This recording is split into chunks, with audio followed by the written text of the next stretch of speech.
তারা এই কথাও বলেন, আরশে আজিমে মেরাজের রাতে নবী করিম সাল্লাল্লাহু আলাইহি ওয়াসাল্লাম যখন ভয় পেয়ে গিয়েছিলেন সিদরাতুল মুনতাহায়, তখন বড় পীর সাহেব নাকি ডেকে বলেছেন, ভয় পাইয়েন না, আমি আপনার সাথে আছি। আস্তাগফিরুল্লাহ, বড় করে বলেন আস্তাগফিরুল্লাহ। গারে সর, যখন সর গুহার মধ্যে মুহাম্মদ সাল্লাল্লাহু আলাইহি ওয়াসাল্লাম আর তার সাথে মাত্র একজন ছিলেন, বলেন নাম কি? রাদিয়াল্লাহু তাআলা। যখন তিনি ভয় পেয়েছিলেন, ভীত সন্ত্রস্ত হয়ে পড়েছিলেন, কে ভয় পাইছিলেন? রাসূল না আবু বকর? আবু বকর রাদিয়াল্লাহু তাআলা ভয় পেয়েছিলেন। সেখানে সান্ত্বনা দিলেন কে? ইয ক্বালা লিসাহিবিহি লা তাহজান ইন্নাল্লাহা মা'ানা। স্মরণ করে সেই সময়ের কথা, যখন মুহাম্মদ সাল্লাল্লাহু আলাইহি ওয়াসাল্লাম তার সাথীকে বললেন, ও আমার সাথী, লা তাহজান, ভয় পেও না, ইন্নাল্লাহা মা'ানা, আল্লাহ আমাদের সাথে আছে। সুবহানাল্লাহ। আবু বকর রাদিয়াল্লাহু তাআলা ভয় পাইলেন, সান্ত্বনা দিলেন রাসূল। আর মেরাজে গিয়ে রাসূল ভয় পাইছে, সান্ত্বনা দিয়েছেন বড় পীর আব্দুল কাদের জিলানী। তাহলে তো বোঝা যায় যে হযরতে আব্দুল কাদের জিলানী রহমাতুল্লাহ আলাইহি আবু বকর রাদিয়াল্লাহু তাআলা আনহু চাইতেও পাওয়ারফুল।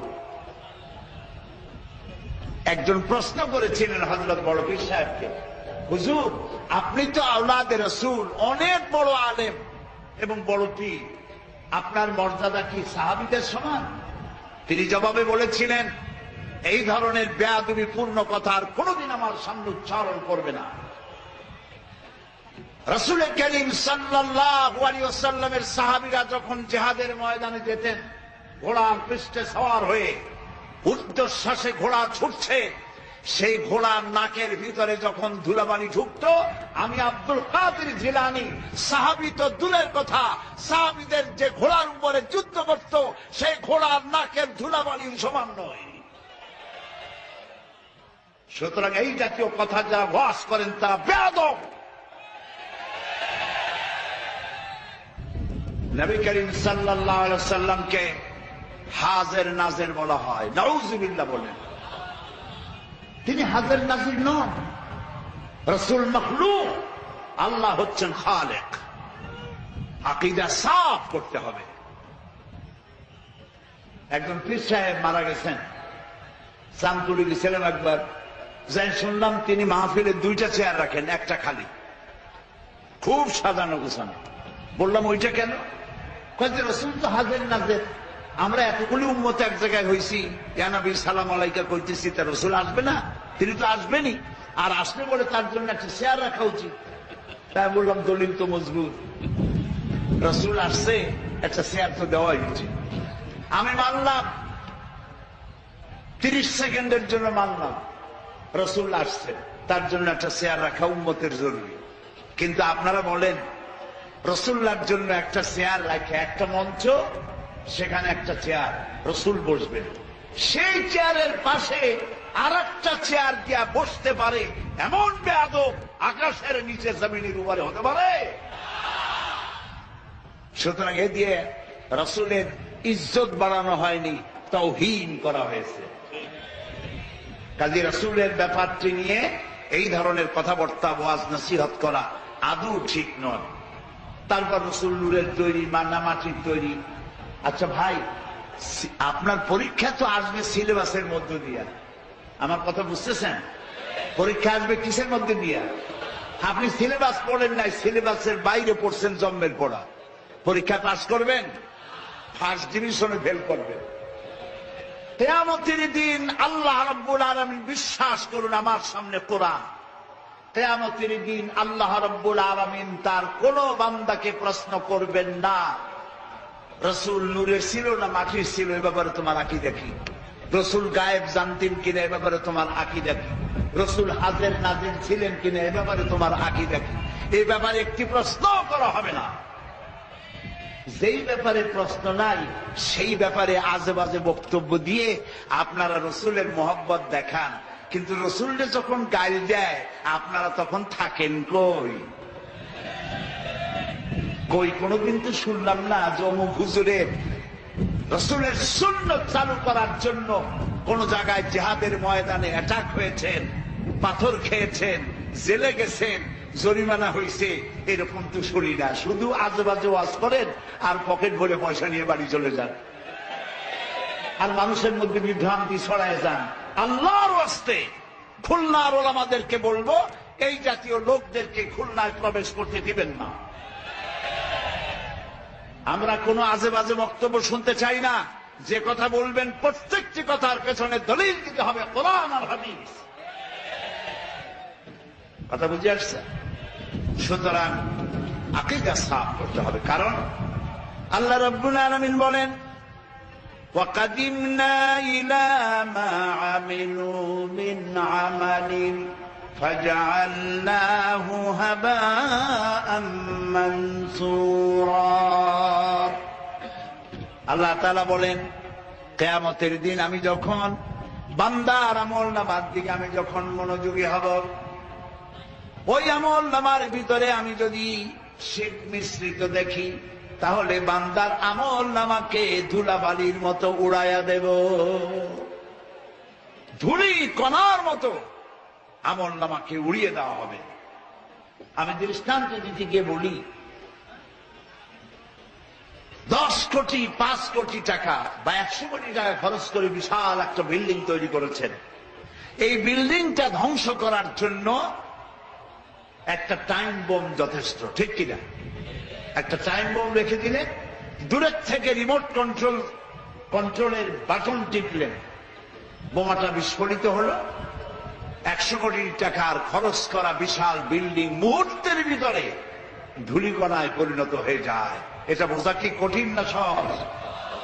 আমলনামার ভেতরে যদি শিরক মিশ্রিত থাকে, তাহলে আল্লাহ রাব্বুল আলামিন বলছেন কিয়ামতের দিন আমলনামাকে শিরক মিশ্রিত আমলনামা ধুলি কণার মতো উড়ায় দেব। দাম নাই, সমস্ত আমলগুলি নষ্ট হয়ে যাবে। প্রিয় ভাই সব, সেই জন্য ইন্না শিরকা লাযুলমুন আযীম, শিরক হচ্ছে মস্ত বড় জুলম, অত্যাচার। এই জুলম থেকে আল্লাহ তাআলা আমাদেরকে হেফাজত করুন। আমরা যেন শিরক মুক্ত জীবন যাপন করতে পারি, আল্লাহ যেন তৌফিক আমাদের দেন। আমরা বলি আমিন, সবাই বলেন আমিন। শিরক হচ্ছে অংশীদারিত্ব, বলা যায় পার্টনারশিপ। এই পার্টনারশিপ বিজনেস দিয়ে আমি জিনিসটাকে অনেক সময় বুঝাইতে চেষ্টা করি। যেমন আপনি ব্যবসা করবেন, আপনার কাছে 1 কোটি টাকার প্রয়োজন একটা ব্যবসা করার জন্য, একটা রাস্তার কাজ উঠাবার জন্য, একটা ব্রিজ করার জন্য 1 কোটি টাকা দরকার, কিন্তু আছে আপনার কাছে 50 লাখ। এখন আর 50 লাখ টাকা যার কাছে পাওয়া যায়, এরকম একজন পার্টনার আপনার দরকার বলেই আপনি একজন পার্টনার খোঁজেন, ঠিক কিনা? 3 কারণে পার্টনারশিপ বিজনেস হয়। কয় কারণে বলেন? 3 কারণ। 1 নম্বর হলো পুঁজির অভাব। 2 নম্বরে পুঁজি আছে কিন্তু ব্যবসা কেমনে করে ওই জ্ঞান নাই। প্রিয় ভাই সব, পুঁজি হইলেই কি ব্যবসা করা যায়? যদি কেউ চেষ্টা করতে চান, করতে পারেন। লক্ষ লক্ষ টাকা দিয়ে ব্যবসাটা করেন, ব্যবসার কোনো জ্ঞান নাই, 1 মাস যাইতে পারবে না, বড় বড় 5-6টা লাল বাতি জ্বলবে আপনার দোকানের সামনে, ঠিক কিনা? কর এক্সপেরিয়েন্স, দক্ষতা, অভিজ্ঞতা, এটি ব্যবসার সব থেকে বড় মূলধন। তাহলে আমরা পার্টনারশিপ বিজনেস করি, 1 নম্বরের কারণ হলো কিসের অভাব? পুঁজির অভাব। 2 নম্বরে জ্ঞানের অভাব। একজন জ্ঞানী লোক তালাশ করি যার ব্যবসার অভিজ্ঞতা আছে। 3 নম্বরে পুঁজিও আছে, ব্যবসার জ্ঞানও আছে, কিন্তু বুড়ো হয়ে গেছে, একেবারে হাঁটতে পারে না, খাড়াইতে পারে না, সোজা হইতে পারে না, কিন্তু ব্যবসা করার শখ। সেই জন্য একজন স্বাস্থ্যবান, আমানতদার, দেয়ানতদার, যোগ্য একজন লোক তিনি তালাশ করেন। তাহলে চিন্তা করেছে আমাদের কিছু ঘাটতি আছে। আমরা নিজেদেরকে দাবি করি মুমিন। আমরা নিজেদেরকে কি দাবি করি বলেন? মুমিন বলে দাবি করি। এখন মুমিনদের মুমিন হওয়ার জন্য যে সমস্ত কোয়ালিটি বৈশিষ্ট্য থাকা দরকার, সেসব বৈশিষ্ট্যের অভাব আমাদের মধ্যে দেখা দিয়েছে বলে আল্লাহ তাআলা মাঝে মধ্যে আমাদেরকে বিপদে ফেলেন, শিক্ষা দেন। এই বিপদ থেকে উত্তীর্ণ হওয়ার জন্য আমাদেরকে কোরআন থেকে শিক্ষা নিতে হবে, মুমিনের বৈশিষ্ট্য অর্জন করতে হবে। সেজন্য আমি সূরা তওবার 112 নম্বর আয়াতটি বেছে নিয়েছি আপনাদেরকে বলার জন্য। এখানে কোরআনে কারীমের মধ্যে সূরা তওবায় আল্লাহ তাআলা মুমিনদের 8টি বৈশিষ্ট্যের কথা বলেছেন। আমি ধীরে ধীরে 3 দিন আসি তো, যদি আল্লাহ রাখেন, বলেন আমিন। এই 8টি বৈশিষ্ট্যের কথা আমি বলবো। এই বৈশিষ্ট্যগুলি যদি আমরা অর্জন করতে পারি, তাহলে আল্লাহ তাআলা আমাদের সুদিন আবার ফিরিয়ে দিবেন ইনশাআল্লাহ। বলি ইনশাআল্লাহ।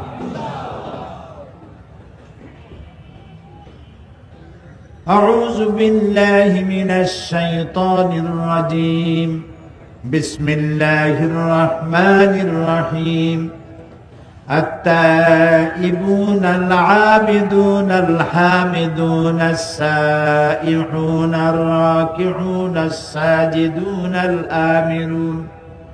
الآمرون بالمعروف والناهون عن المنكر والحافظون لحدود الله وبشر المؤمنين। সূরা তওবার 112 নম্বর আয়াতে আল্লাহ তাআলা মুমিনদের 8টি বৈশিষ্ট্যের কথা বলেছেন। কয়টি? 8টি। জান্নাতের সংখ্যা কয়টি? এই 8টি বৈশিষ্ট্য যদি আমরা ধরে রাখতে পারি আমাদের চরিত্রে, আমাদের চিন্তায় চেতনায়, আমাদের মননশীলতায়, আমাদের চলায় ফেরায়, উঠায় বসায়, আমাদের লেনদেনে, আমাদের বক্তৃতায় বিবৃতিতে, আমাদের বিবাহ শাদীতে, আমাদের জীবন বৈচিত্র্যে, এই 8টি কোয়ালিটি যদি অর্জন করতে পারি, ধরে রাখতে পারি, অসম্ভব নয়, আল্লাহ তাআলা এরই বরকতে জান্নাতের 8টি দরজাই আমাদের জন্য ওপেন করে দিবেন ইনশাআল্লাহ। 1 নম্বরে হচ্ছে আত-তাইবুন, তওবাকারী। তওবাকারী, যারা তওবা করে, একবার না বারবার তওবাকারী। এখন তওবা কাকে বলে? তওবা মানে আমরা ধারণা করি তওবা মানে হলো গুনাহ মাফ চাওয়া। আসলে শব্দ সেটা নয়, অর্থ তা নয়। 2টি শব্দ এখানে, একটা হলো তওবা আর একটা হলো ইস্তেগফার। বলেন কি কি? তওবা আর ইস্তেগফার। তওবা শব্দের অর্থ হলো বিরত থাকা, বেঁচে চলা, স্টপ করে দেওয়া, বন্ধ করে দেওয়া, রুজু করা, ফিরে আসা। এ হলো তওবা শব্দের অর্থ। আল্লাহ তাআলা তার এক নাম হলো তাওয়াব। আল্লাহর এক নাম কি? তাওয়াব। যে তওবা করে সে রুজু করে। মুখালেফাত, তওবা মানে গুনাহ করা মানে মুখালেফাত করা, আল্লাহর সাথে, আল্লাহর আইনের সাথে বিরোধিতা করা, এইটার নামই হলো গুনাহ। গুনাহ থেকে যে তওবা করলো সে রুজু করলো, মুখালেফাত থেকে মুওয়াফাকাতের দিকে আসলো। আল্লাহর বিধান অনুযায়ী চলার নাম হলো মুওয়াফাকাত। আর আপনি যখন বিরোধিতা করবেন সেটা হলো মুখালেফাত। আপনি যখন তওবা করলেন, রুজু করলেন, যিনি তওবা করলেন তাকে বলা হয় তায়েব। যিনি তওবা করেছেন তাই কি বলা হয়? তায়েব। একটা মানুষ যখন তায়েব হয়, আল্লাহ তার প্রতি তাওয়াব হন। ও লোকটা যখন রুজু করলো, আল্লাহ তখন তার দিকে ফিরে এলেন। এই জন্য হাদিসে কুদসির ভিতরে আছে যে বান্দা যদি আমার দিকে 1 হাত এক বিঘাত আগায়, আমার রহমত তার দিকে 1 হাত আগায়। বান্দা যদি আমার দিকে হেঁটে আসে, আমার রহমত বান্দার দিকে দৌড়ে যায়। ইয়া আইয়ুহাল্লাযীনা আমানু তুবু ইলাল্লাহি জামিআ, হে বিশ্বাসীরা তোমরা সবাই আল্লাহর কাছে তওবা করো, ফিরে আসো। যে সব গুনাহ করেছো, গুনাহ থেকে ফিরে আসো, তওবা করো। আল্লাহ তাআলা এমন নন যে মানুষ গুনাহ করলে পরে তাকে শাস্তি দেবেনি। যদি তওবা করে আল্লাহ তার গুনাহ মাফ করে দেন। সুবহানাল্লাহ বলেন। শয়তান যখন আল্লাহর কাছ থেকে ফিরে এলো কোন অপরাধে? কয়টা গুনাহ করছিল শয়তান? বলেন না কেন? একটা অপরাধ করেছিল। তা আল্লাহ তাআলা তাকে রাজিম করলেন, মরদুদ করলেন, বিতাড়িত করলেন।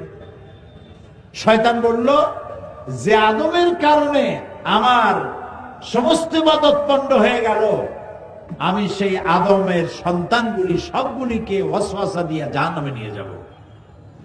আল্লাহ তাআলা ফেরেশতাদেরকে অর্ডার করলেন, আমার বান্দা যদি একটা গুনার নিয়ত করে তার আমলনামায় কোনো গুনাহ লিখবা না, কিন্তু গুনাহটা যখন করা হয়ে যাবে একটার পরিবর্তে একটা গুনাহই লিখবা।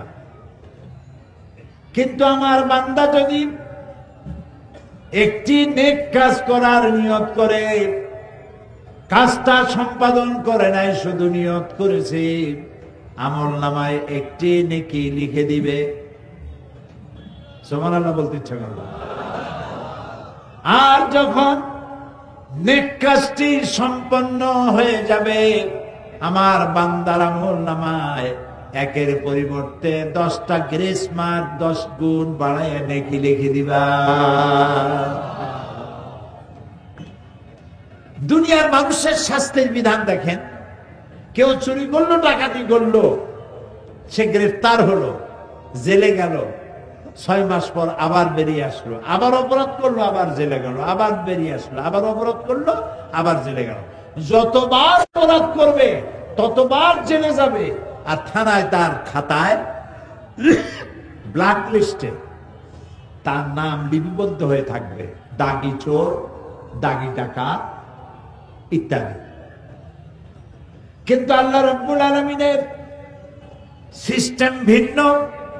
মানুষ যদি গুনাহ করে বসে আর গুনাহ থেকে যদি তওবা করে, আল্লাহ রাব্বুল আলামিন বলেন গুনাহ শুধু মাফ করি না, গুনার খাতা থেকে তার নামটা মুছে ফেলে দেই। গুনার খাতায় তার নামও থাকে না। নবী করিম সাল্লাল্লাহু আলাইহি ওয়াসাল্লাম বলেছেন, কোন মানুষ যদি উট হারায় ফেলে, আরব দেশে উটের দাম কম না বেশি? অনেক বেশি। কারণ উট হলো মরুভূমির কি? ও তাও তো আপনারা জানেন, মাশাআল্লাহ। উট হলো মরুভূমির জাহাজ। এখন উট হারায় গেছে, মানুষটা কিরকম পেরেশান হয়। আল্লাহর নবী বলেন, উট হারা ব্যক্তি বহু খোঁজাখুঁজির পর উটটা পেলে পরে যতটা না আনন্দিত হয়, কোন গুনাহগার বান্দা গুনাহ থেকে তওবা করলে আল্লাহ রাব্বুল আলামিনের থেকে বেশি খুশি হয়ে যায়। সুবহানাল্লাহ। অফুরন্ত দয়ার ভান্ডার। আপনার আমার গুনাহ কদ্দুর? আপনার আমার গুনাহ যদি পাহাড় সমান হয়, আল্লাহর রহমত তো আকাশ সমান। আপনার আমার গুনাহ যদি হয় আকাশ সমান, আল্লাহর রহমত তো তার আরশ উচ্চে পড়েছে। আল্লাহ তাআলা বলেছেন, আমার রহমত আর আমার গজব দুটিতে কম্পিটিশন হচ্ছিল। এই কম্পিটিশনে, এই প্রতিযোগিতায় আমার গজব হেরে গেছে, রহমত জিতে গেছে।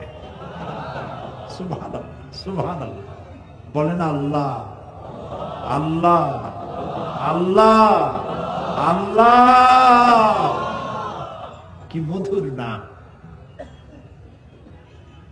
নবী করিম সাল্লাল্লাহু আলাইহি সাল্লাম বলেছেন, আল্লাহ রাব্বুল আলামিনের কাছে দুইটা ফোঁটা সব থেকে বেশি প্রিয়। একটা ফোঁটা হলো মানুষ যখন জিহাদের ময়দানে শরীর থেকে যে রক্ত ফোঁটা পড়ে, এটার গুরুত্ব আল্লাহর কাছে অনেক বেশি।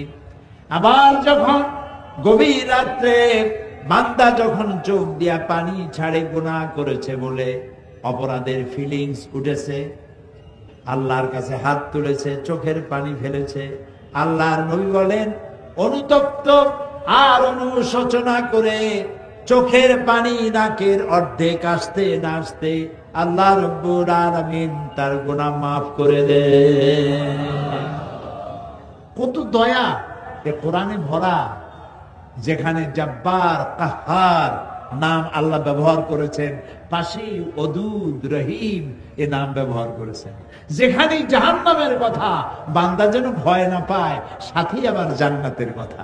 সুবহানাল্লাহ, গফুরুর রহিম তিনি। সুবহানাল্লাহ বলেন, সুবহানাল্লাহ আবারও বলেন, সুবহানাল্লাহ আবারও বলেন, সুবহানাল্লাহ। কি দয়াটা! হাদিসে কুদসি আল্লাহ তাআলা বলছেন, কোন কওমের বদআমলের কারণে আমি যদি গজব দেওয়ার ইরাদা করি, এটা কি শোনাচ্ছি? হাদিসে কুদসি। আমি যদি কোন জনপদের মানুষের বদআমলের কারণে যদি শাস্তি দেওয়ার ইরাদা করি, ইরাদা ইচ্ছা আর সিদ্ধান্ত ফয়সালা দুটো এক জিনিস নয়। ইরাদা করেছি শাস্তি দেব, কিন্তু সিদ্ধান্ত নেই নাই। সিদ্ধান্ত নেওয়ার আগে, ফয়সালা নেওয়ার আগে যেই জমিনের শাস্তি দিতে চাই, ওই জমিনের মানুষের দিকে আমি আর একবার ফিরে তাকাই। যদি দেখতে পাই গভীর রজনীতে আমার কোন বান্দা বা বান্দি সেজদার ভিতরে কাঁদতেছে, তেলাওয়াত করে কাঁদতেছে, আমার দরবারে দুহাত তুলে চোখের পানি গাল বেয়ে বেয়ে পড়তেছে, এই দৃশ্য যখন আমি দেখি, আমার গজবের সিদ্ধান্ত আমি বদলাইয়া ফেলি। সুবহানাল্লাহ। বান্দার চোখের পানি আমার গজবের সিদ্ধান্তকে বদলায় দেয়। সুবহানাল্লাহ। আল্লাহ তার রহমতকে 100টা ভাগ করেছেন। কয়টা ভাগ করেছেন? 100 ভাগ। এই 100 ভাগের একটি ভাগ ছড়িয়ে দিয়েছেন গোটা সৃষ্টি জগৎকে। সেই একটি ভাগের যতটুকুন পেয়েছে মুরগি, আপনারা মুরগি তো বলেন নিশ্চয়ই, তাই বলবেন না? একটি ভাগ পেয়েছে মুরগি, সেই মুরগির বাচ্চার উপরে আক্রমণ করতেছে চিল। মা মুরগি বুঝতে পারে চিল আমারে ছো দিয়ে নিয়ে যেতে পারে, তারপরেও বাচ্চাগুলিকে সিগন্যাল দেয়, একটা আওয়াজ করে, আর বাচ্চা বুঝতে পারে যে এই সিগন্যালের অর্থ কি। বাচ্চা পালায়, ডানার তলে আসে, আশেপাশে কোথায় পালায় যায়, বিপদ সংকেত। আর মা সিলকে তাড়া করে। পাতিশিয়াল আসছে বাচ্চা নেওয়ার জন্য। পাতিশিয়াল বলেন তো, এই পাতিশিয়াল আসছে, পাতিশিয়ালের উপর ঝাঁপায় পড়ে। আপনি মুরগির মালিক, ওর বাচ্চা ধরতে যান, দেখবেন আপনাকে কিভাবে মারে। ঠিক না? যেটুকুন মায়া সে পেয়েছে, 1 ভাগ সারা দুনিয়ায় দেওয়ার পর যেটুকুন সে পেল, ওই ভাগটা আমিও পেয়েছি। আমার বাচ্চার জন্য আমার মায়া, আমার মায়ের জন্য আমার মায়া। এই যে Discovery, animal planet, national geography, এগুলি আছে না টিভিতে, এর মধ্যে একবার দেখতেছিলাম ছবি দেখতে দেখতে, এগুলি আমার খুব পছন্দের। এনিম্যাল প্ল্যানেটের ভিতরে দেখলাম যে একটা সিংহ সে হরিণের পালকে তাড়া দিয়েছে। হরিণ উর্ধ্বশ্বাসে দৌড়াচ্ছে। একটা বাচ্চা, হরিণের বাচ্চা, সে বোধহয় 1 দিন 2 দিন তার বয়স হবে, কি 2-3 দিন বয়স হবে। দৌড়াইতে পারতেছে না, উঠতেছে পড়ে যাচ্ছে। সিংহ দেখলো সব হরিণ পালায় গেছে, ওই বাচ্চাটার কাছে আসছে। তা আমি মনে করছি বাচ্চাটা এখনই খেয়ে ফেলবে। বাচ্চাটা শুয়ে পড়লো, সিংহী বাচ্চাটাকে হাত দিয়ে ভাবে উঁচু করলো, সে দাঁড়াইলো, আবার পড়ে গেল। এবার ওই সিংহী কি দেখলাম বাচ্চাটাকে এইভাবে ঠেলতে ঠেলতে নিয়ে নিজের বাচ্চাগুলির কাছে নিয়ে গেল, যে কাইত হয়ে শুয়ে পড়লো। ওর বাচ্চারাও দুধ খাচ্ছে, হরিণের বাচ্চাটাও ওই সিংহের দুধ খাচ্ছে। সিংহের পশুত্ব মাতৃত্বের স্নেহের সামনে হার মেরে গেছে। 100 ভাগের 1 ভাগের কতটুকুন পায়া সিংহ তার পশুত্ব ভুলে গেছে, হিংস্র ভাব ভুলে গেছে। এখন চিন্তা করুন তো, 1 ভাগের অতটুকুন পায়া যদি এই অবস্থা হয় সৃষ্টি, তাহলে 99 ভাগ যিনি নিজের ভিতরে রিজার্ভ রেখেছে বান্দার জন্য তার কত মায়া।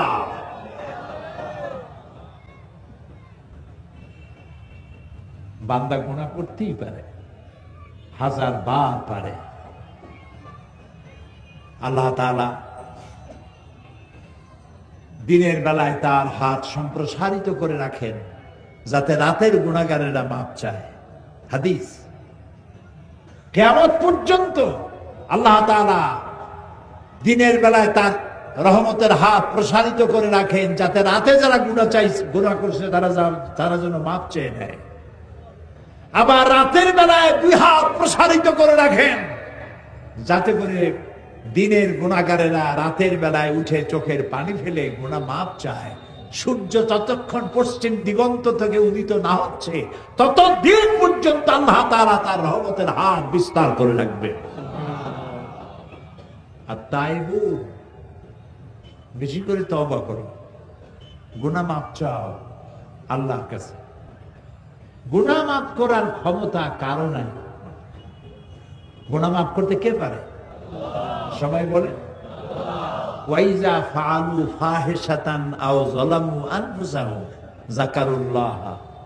যখন কোনো মানুষ গুনাহ করে, ওয়াইজা ফাআলু ফাহিশাতান, কোন অশ্লীল কাজ করে বসলো, আও যালামু আনফুসাহুম, অথবা নিজের নফসের উপরে জুলম করেছে, অত্যাচার করেছে, গুনাহ করেছে, যাকারুল্লাহ, তখন তার স্মরণ হলো, আহারে আমার তো আল্লাহ আছে। সুবহানাল্লাহ, বলেন না সুবহানাল্লাহ। আহারে আমি তো গুনাহ করে ফেলছি, আমি তো মানুষের মতো কাম করি নাই, আমি তো পশুর মতো কাম করেছি। করে না মানুষে? কি কি করে তো বলার দরকার নেই, আপনি বুঝিয়ে নেন। তা আমি তো পশুর মতো কাম করে ফেলেছি, আমি তো অন্যায় করে ফেলেছি। যাকারুল্লাহ, আল্লাহর কথা তার স্মরণ হলো, ফাস্তাগফারু, তখন সে আল্লাহর কাছে ক্ষমা চাইল। আল্লাহ তাআলা বলছেন, গুনাহ করছে বান্দা, আর যখন বুঝলো তার একজন রব আছে, তার কাছে জবাবদিহি করতে হবে, সে গুনার জন্য অনুশোচনা করলো, চোখের পানি ফেললো, আমাকে ক্ষমাশীল হিসাবে বান্দা আমাকে কাছে পাবে। সুবহানাল্লাহ, সুবহানাল্লাহ, সুবহানাল্লাহ। আল্লাহ তাআলা বলছেন, ইয়া আইয়ুহাল্লাযীনা আমানু তুবু ইলাল্লাহি তাওবাতান নাসুহা। তওবা নাসুহা করো। তওবা নাসুহাটা কি? তওবা নাসুহাটা হচ্ছে এমন তওবা হবে যে তওবাটা গুনাহ 2 প্রকারের হয়, একটা হয় আল্লাহর সাথে আর একটা হয় বান্দার সাথে। গুনাহ কয় রকম হয়? 2 রকম, একটা আল্লাহর সাথে আর একটা বান্দার সাথে।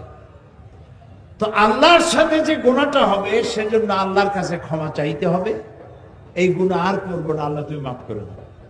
আর বান্দার সাথে যে গুনাহটা হবে সেই গুনাহটা যার সাথে হয়েছে, কারো হক নষ্ট করেছেন, আইল কি বলে, কেলানি, ঠেলানি, আইল ঠেলানি করছেন, তারপরে সুদ খেয়েছেন, ঘুষ খাইছেন, যারটা তারে ফিরাই দিতে হবে, যারটা তারে ফিরাই দিতে হবে। ঘুষ তো জন্মের খাওয়া খায়, এই ভোট দিতে গিয়েও টাকা খাই ভোট দিছে। একজন আমাকে বলতেছে যে আমি তো কিছু টাকা নিয়ে ফেলাইছি একজনের কাছ থেকে। তা আমি বললাম যে ভোট তো তুমি দিবা, তা টাকা নিয়ে দিলা কেন, টাকা খাইলা কেন, নিলা কেন? কই হুজুর, টাকা বড় ভিটামিন যুক্ত জিনিস।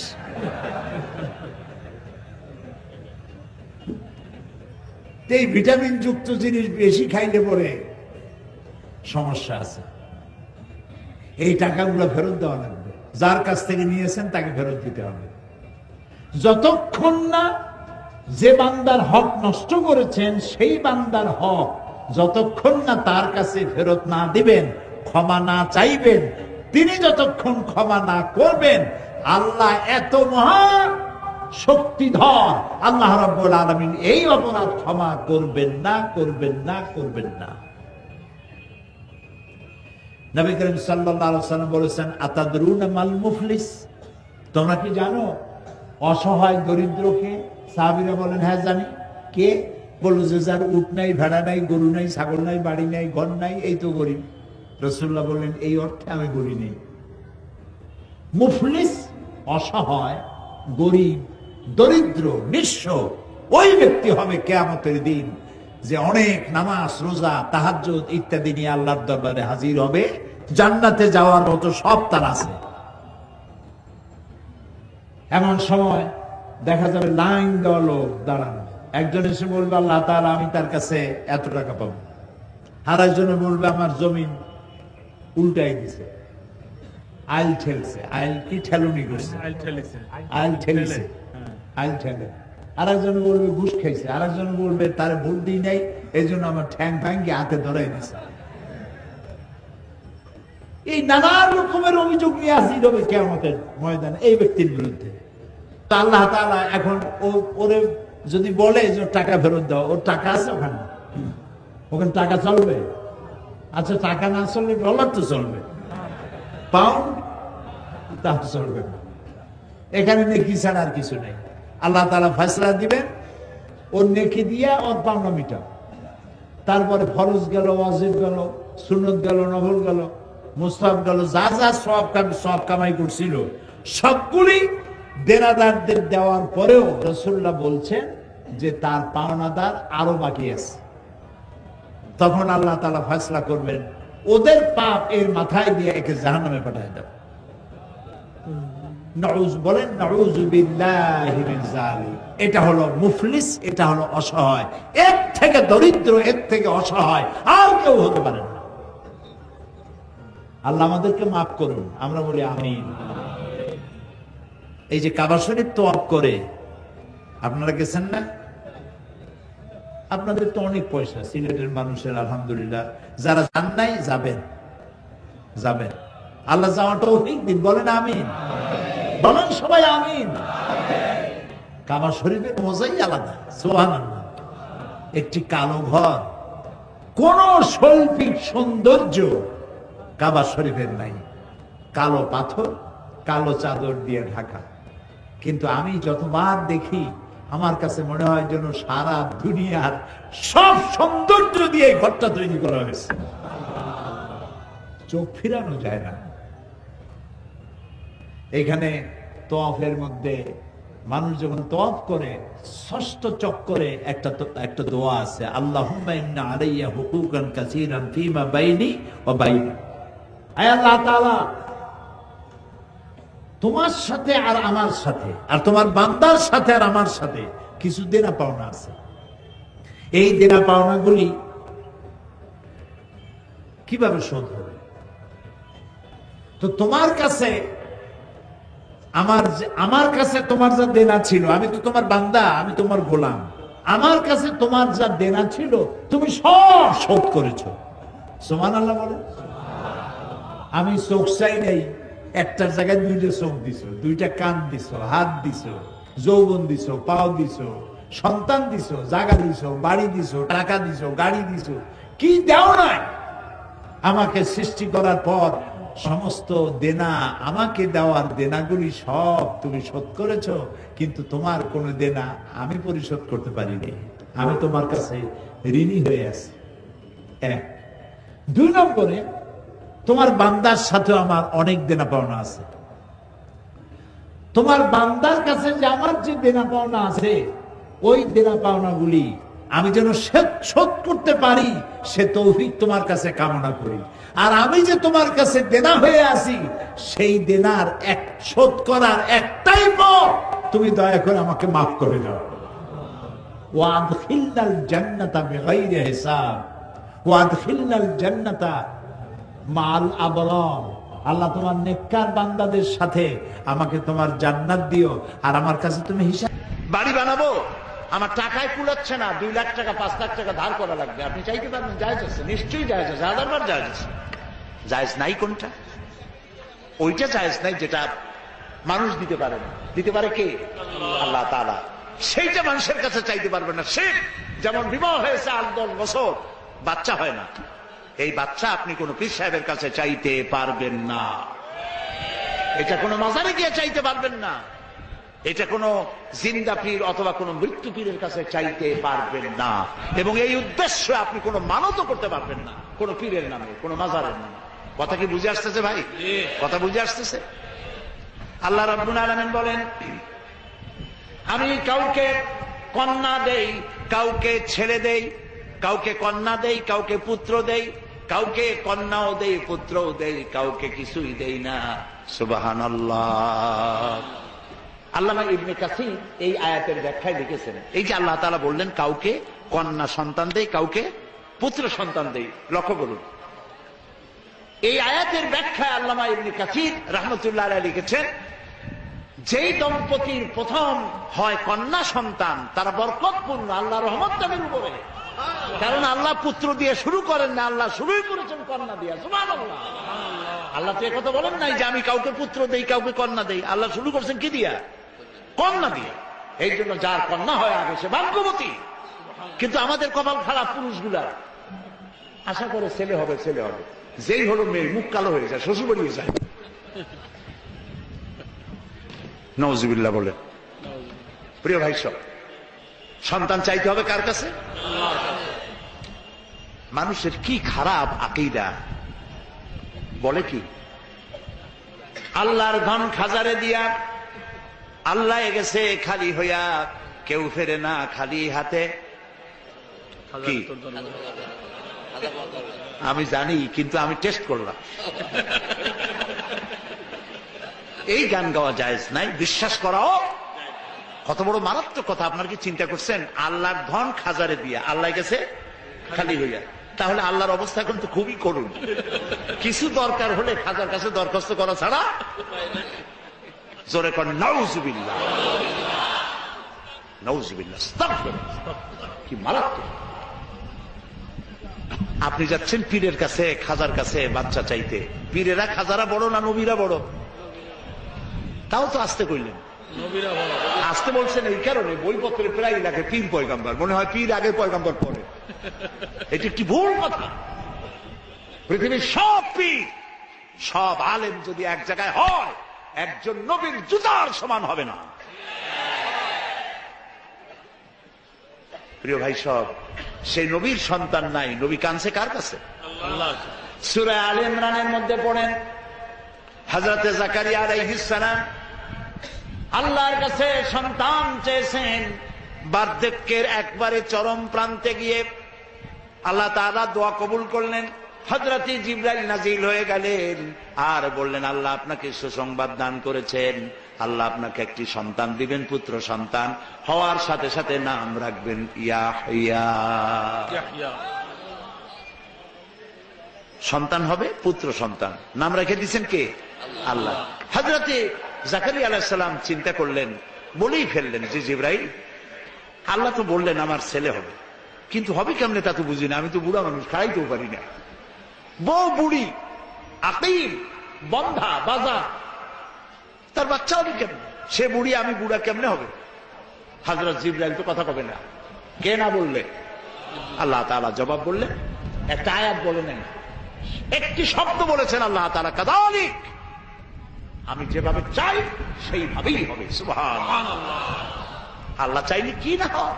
এই বুড়া বয়সে আল্লাহ ছেলে দিলেন কে? জাকারিয়া আলাইহিস সালামকে। কে দিয়েছেন? চিল্লায় বলে আল্লাহ তাআলা তাকে সন্তান দিয়ে দিয়েছেন। আল্লাহ একটা মানুষ বানাবেন, খালি কতটুকু মাটি হইল হইল, মা বাপও লাগবে না, মাও লাগবে না। পারছেন না বানাইতে? কারে বানাইছেন? এরপরে বাপেরও দরকার নাই, খালি একটা মেয়ে লোক হলি হলো। পারছেন না বানাইতে?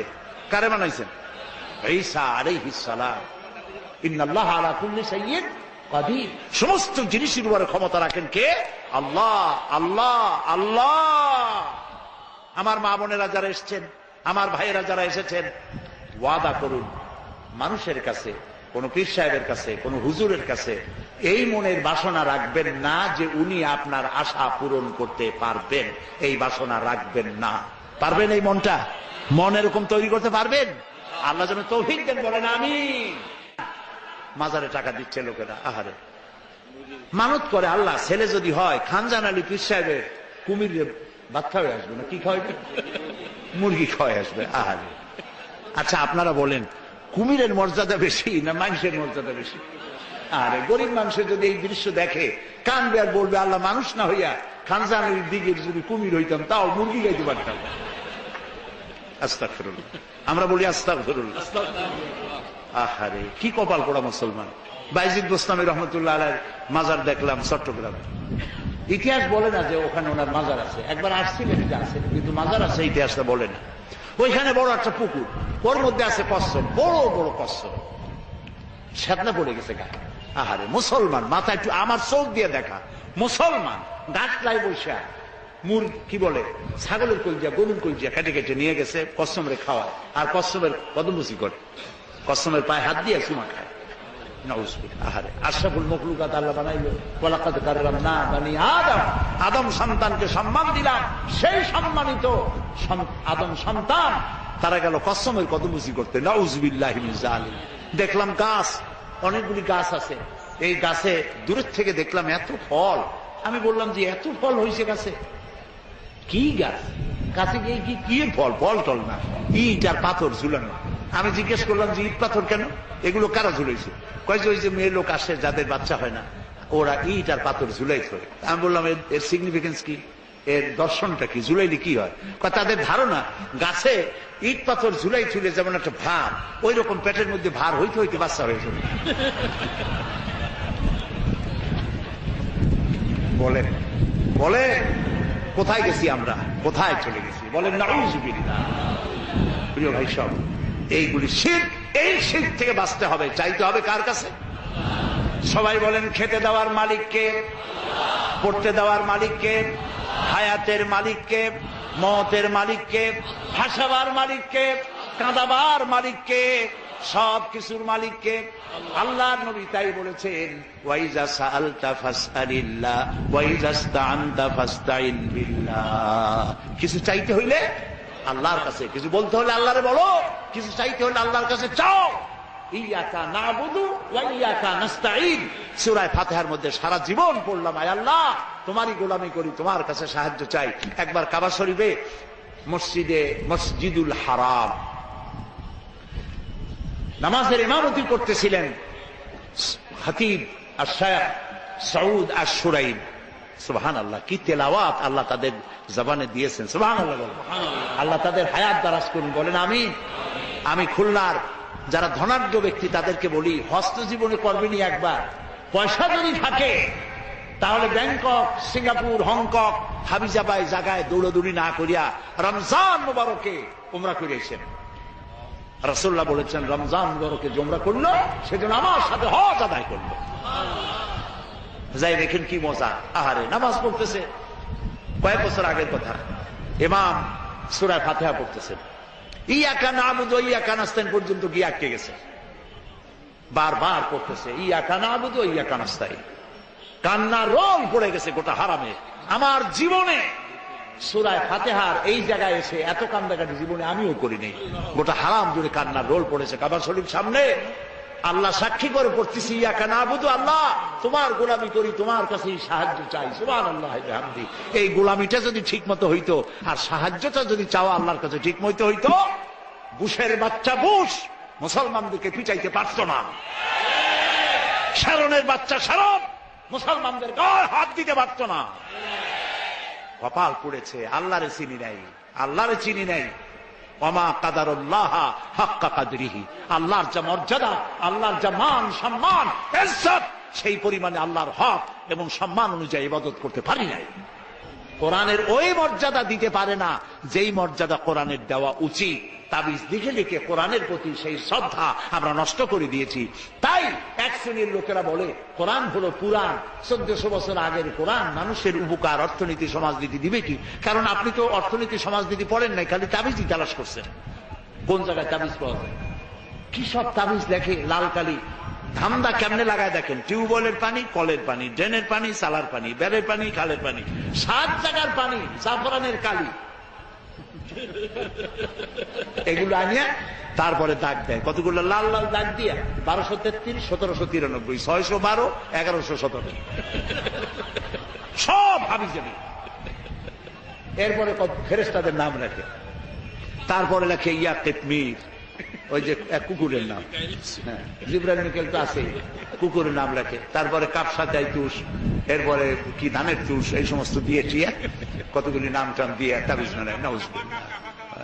আবার 40 কি চেহেলকা, চেহেলকা, কাফাকা, কাফাকা, কামাকা, কুকুকু, কুকুর টুকু জাতীয় চেহেলকা, কুমকুমিয়া হাবিবি। কোথায় পাইছি আল্লাহ? কোন হাদিসে নেই। সাইফুল হাদিস হযরত মাওলানা মনোয়ার হোসেন মাদানী বসে আছেন, আমি যদি ভুল বলি বলে দিই, আজান কি কোন হাদিসে রাসূলুল্লাহ তাবিজের অনুমতি দেন নাই। হযরতে আব্দুল্লাহ ইবনে মাসউদ রাদিয়াল্লাহু তাআলা আনহু এবং হযরতে হুযায়ফা রাদিয়াল্লাহু তাআলা আনহু সহ অসংখ্য সাহাবী ছিলেন যারা তাবিজকে শিরক বলেছেন, জায়েজ বলেন নাই, শিরক বলেছেন। এরপরে গ্রামে দেখছি কলার ফেতরা, কলার পাতা শুকায় গেলে ওটারে কি কয়? বাসনা বলে, ফেতরা বলে। ওগুলো পিসাবদের কাছে নিয়ে যায়, তারপর কলার ফেতরা গির দিয়া এরপরে মানুষের গলায় বান্ধা। হারে মানুষ কি ছাগল? ওয়ালাকাদ কাররামনা বানি আদম, আল্লাহ বানাইলেন সম্মানিত, পরে ফেতরার খোল বাঁধে দেয় গলায়। আস্তাগফিরুল্লাহ, আস্তাগফিরুল্লাহ। কিছু কিছু বাচ্চা দেখা যায়, ছোট ছোট বাচ্চা এতগুলো তাবিজ, হাঁটতেও পারে না। আমি চিন্তা করছি বাচ্চা যদি কথা কইতে পারতো, বাচ্চা কইতেছে আল্লাহ কি অপরাধ করছি, মায়ের পেটে তো ভালোই ছিলাম, এই দুনিয়া আসার পরে এতগুলো তাবিজ দিচ্ছে আমার গলা।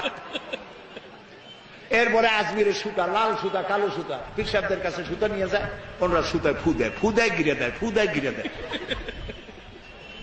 আহারে, একদম জায়েজ নাই, এগুলো ব্যবসা। প্রিয় ভাই সব, রাসূলুল্লাহ এই কাজ করেন নাই, একজন সাহাবীও তাবিজ লেখেন নাই। ঝাড়ফুঁক জায়েজ আছে, এর অনেক হাদিস আছে, ঝাড়ফুঁক জায়েজ আছে, রাসূলুল্লাহ নিজে করেছেন, ঝাড়ফুঁক করেছেন। আর ঝাড়ফুঁকের জন্য 2টি আলাদা সূরা আল্লাহ তাআলা নাযিল করে দিয়েছেন, মাওয়াজাতাইন, সূরা ফালাক, সূরা নাস। হাদিস শুনুন, রাসূলুল্লাহ বলেছেন সূরা ফালাক